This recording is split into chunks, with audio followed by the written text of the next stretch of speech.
Bienvenidos a Lo que no se dijo electoral, en esta jornada, por supuesto, de Efecto Noticias, en esta cobertura llamada Nuestra Democracia. También está lo que no se dijo. Y la verdad es que en este programa quisimos revisar un poco todo lo que nos dijeron durante estos 2 meses, o durante lo que dijeron de tiempo más atrás estos candidatos.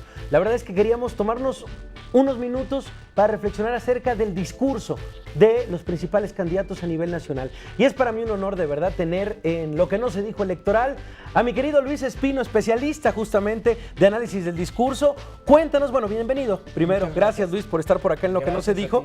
Es un placer, de verdad, te seguimos ahí en Letras Libres y en tus diferentes, estás en prácticamente muchísimos medios, te recurren muchos medios a tu palabra. Y bueno, pues aquí quisimos, por supuesto, aprovechar lo que dices. Cuéntanos un poco de qué fue esta campaña electoral. ¿Cuáles fueron los principales temas o los principales discursos de los candidatos? Bueno, efectivamente yo dividiría en dos el análisis. La campaña a nivel federal, diputados federales y algunos otros puestos como en el Distrito Federal, delegados, y lo que ocurrió en los estados, en los 9 estados donde tuvimos gubernatura. Exactamente. Creo que a nivel federal lo que vimos fueron varias tendencias. Una que me pareció a mí muy curiosa fue la inversión de los roles. ¿Qué te dice el libro de texto? El partido en el gobierno tiene que hablar de continuidad, de esperanza, la oposición tiene que decir que las cosas están mal y tiene que empujar un cambio. Lo que vimos en la campaña, en el discurso, fue a un PRI que la verdad es que la tuvo un poco más fácil de lo que todos pensábamos el año pasado. Tú te acordarás, sí, a finales del año pasado, todos los eventos terribles de Iguala, los escándalos de corrupción, todo el tema de las casas. Si nos te hubieran preguntado en ese momento, ¿crees que las campañas van a estar ríspidas? ¿Crees que el gobierno la va a tener fácil? Yo creo que 9 de cada 10 te hubiera dicho no. Va a ser una campaña muy difícil para el PRI. Y en realidad lo que vimos fue una campaña en la que el cuestionamiento sí estuvo, pero me parece que no se aprovechó la oportunidad de hacerlo con la suficiente contundencia por parte de la oposición como para hacerle más difícil las cosas al PRI y a su mensaje. Y balancear el Congreso, de alguna forma. De alguna manera, tema federal. Sí, así es. Las elecciones intermedias finalmente son un referéndum sobre el gobierno en turno, ¿no? Son un referéndum que la gente, pues se supone el elector ahí es donde califica si está a favor o está en contra. Los números nos hubieran hecho pensar otra cosa distinta a la que las encuestas en toda esta campaña nos fueron mostrando. Y creo que eso tiene que ver con la decisión de la oposición de usar un mensaje que se terminó perdiendo. Una oposición tibia, entonces. Pues sí, se agarraron, pero almohadazos, ¿no? Claro. Ok, y eso en el ámbito federal. En el ámbito de las gubernaturas, más de manera local, ¿cuáles fueron los temas recurrentes? Bueno, ahí lo que tuvimos fue una sorpresa electoral y en comunicación, que fue el candidato a la gubernatura de Nuevo León, el Bronco, claro, que dio ahí la sorpresa, logró una comunicación muy efectiva, con un discurso antisistema, pero yo diría también que tiene la virtud de haber logrado pasar del enojo a la esperanza. Muchos candidatos antisistema se quedan en el enojo.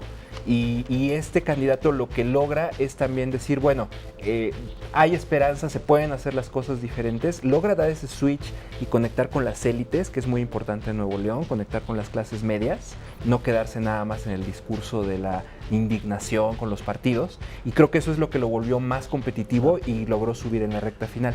Algo particularmente que me da mucha atención, bueno, es el tema de las candidaturas independientes, y hubo una particular de Pedro Kumamoto en Jalisco, que fue por Zapopan, me parece, fuera una diputación local. Así es. ¿Qué nos puedes decir de este discurso? Mira, yo vi algunos spots de Pedro y me parecieron interesantes. Trae un discurso bien armado, proyecta una imagen ciudadana, entendida como alguien que no está dedicado a la política profesionalmente y que está ahí por un interés de servicio público.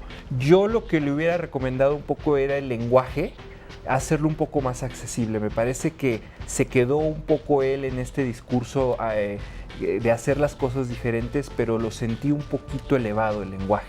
Okay. Yo ahí es la única recomendación que cuando vi sus spots dije, creo que sí es importante, porque mira, cualquier campaña exitosa necesitas juntar 3 elementos, ¿no? Primero, la personalidad del candidato, que es finalmente el producto que estás tratando de vender, pero también tiene que haber emociones y tiene que haber argumentos lógicos, razón. Claro. Solo con estos 3 elementos, cuando los tienes, es que el discurso se vuelve realmente efectivo y persuasivo. Fíjate que tuve la oportunidad de hablar con muchos reporteros, con muchos corresponsales, y todos de verdad coincidían en que los temas eran seguridad, corrupción, principalmente, en los discursos de los candidatos.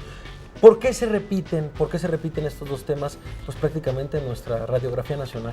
Bueno, obviamente al inicio de cada campaña se levantan encuestas, se hacen estudios y se le pregunta a la gente cuáles son los problemas más importantes, ¿no? Yo estoy seguro de que el desempeño económico, en cuestiones de empleo, de ingreso, la seguridad pública y el tema de corrupción, que fue un tema que subió mucho en el último año y medio en las encuestas ciudadanas, son las preocupaciones más importantes de la gente y por eso el discurso se tiene que orientar hacia esas preocupaciones. Ahora hay formas y hay formas de hacerlo, claro, ¿no? Entonces, una forma de hacerlo es decir, sacar spots y decir, el de al lado es más corrupto que yo, es peor que yo, y el de al lado dice, bueno, el que tengo al lado todavía es peor, y entonces viene la descalificación masiva. Total.